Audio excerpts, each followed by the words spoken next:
Good afternoon. What a great environment that you provided here at Oregon State. We're honored to be here. We wanted the game to turn out differently, but it was a great environment and a great team we played today. As most of you know, we're an emerging program. Every year has been a step, and we've stood on the shoulders of the players of the year before. So to turn it around and have a winning season, that was a step. This year, this team has accomplished so much to win our conference and to make it here. And you don't know what you don't know. We hadn't been here before, so we learned a lot today. Hats off to this team. What a great team.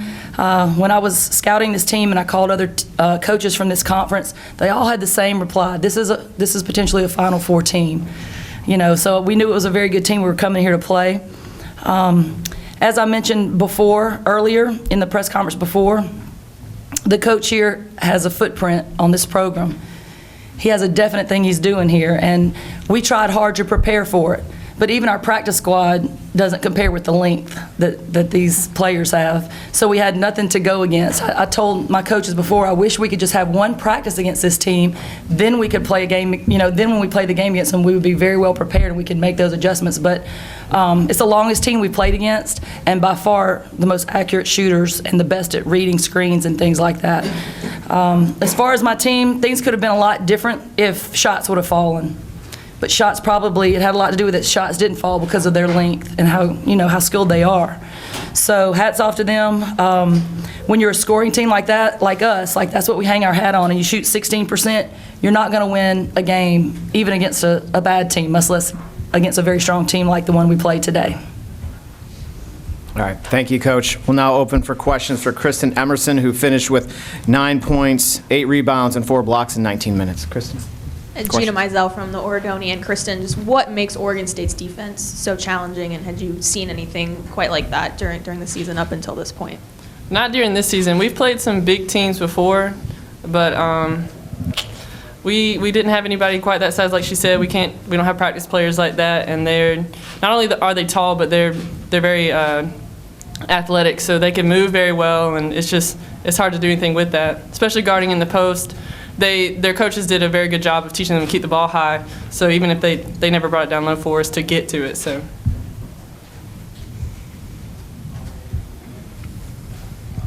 John Warren from KEJO Radio. What about battling down low with Ruth? What are some of the things you saw in her? She's a very good player. Like I said, they taught her how to keep the ball high, so shorter people, which is mostly who she'll probably play against, can't get the ball. She finishes very well. A lot of times when you see big girls like that, they're not very athletic, or they don't finish as well, but she definitely can play. So. Any comparison with anybody you might have seen this year? Not that I can think of at the moment, no.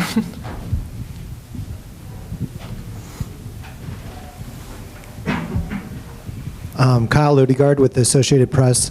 Just changing gears a little bit, you guys had one senior on your roster, albeit a great senior, but what are the expectations going into next season? Next season, we're definitely going back to the conference, and we're going to try our hardest to win it, which I really think we can. We have a very good chance of winning next year, but we're really going to miss Ashley. She's one of my very close friends, and I'm trying not to get emotional because she's very close with me. And she has a great impact on the team. So it's going to be very hard to go back without her, but we can do it. Gary Horowitz of the Statesman Journal.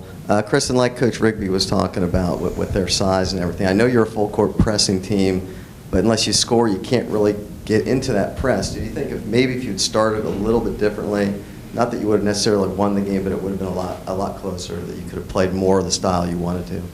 Well, we're very good off feeding off of each other, and since none of us could really get going quite as we'd like to, it was hard to stick with them because they were hitting a lot of shots, and but we were trying hard, and we were trying to get them on defense, but they were so big. So.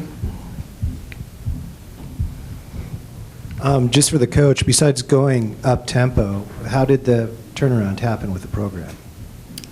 A lot of belief, keep putting a vision out there for what we wanted the program to be, and saying it so many times that people would believe it. And then our community and our fans started feeding off of it because they were very hungry to have a good women's basketball team. So even when we were losing, we had that support and belief in us. And so if you keep believing and you have enough people believing and pushing for something, eventually it'll happen. But yeah, it was up-tempo and shooting shots fast and then turn around and playing quick defense. Those three things, full court defense, a lot of pressure defense, scoring quickly, and belief. Before we get to any more questions for Coach, is there any more questions for our student athlete? All right. Kristen, thank you very much. Now we can open the floor up to questions for Coach Rigby.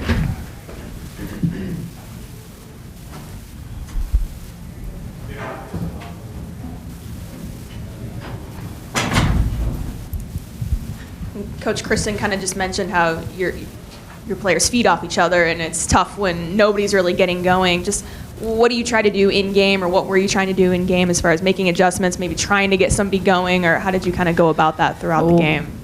Good question. I mean, it's like you said, we really do need to score to get our defense going because, you can turn around and press people, and so we've been so successful that we depend on that. I mean, our press usually starts with a score, so then they start feeding off of each other. So we couldn't get it going. You don't want to take the person who brought you to the dance, Ashley, you don't want to leave her out, but she wasn't shooting well. She wasn't scoring well. And we tried everybody. We literally tried everybody, but all we could do was we went through every offense we had, every quick hitter, every player that we had. We just kept trying to get scoring because we felt like if we could score, then we could turn around and our defense could step up a notch.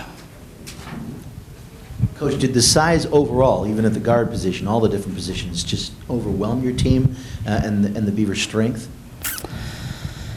Well, yes. At the end of the first quarter, I brought them in and I told them, I said, I told y'all I wish we had a practice against them first. I said, that was it. That was your practice against them. We threw it at their hands a couple times. We had 6 turnovers, I think, maybe the first quarter or something like that. I said, that was our practice against them. Now let's settle down and go play. But we ended up having to not just keep the people out there that we'd played in the first quarter. We ended up rotating everybody off the bench. They all had to have their turn to get adjusted to the length and the strength. And that was a bad combination.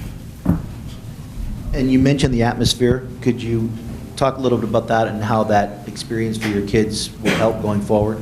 I really love the atmosphere because the thing that started my whole desire to want to play fast is to make it exciting for fans. I want women's basketball to be exciting for fans, and Oregon State has really built that culture here, and you can tell it.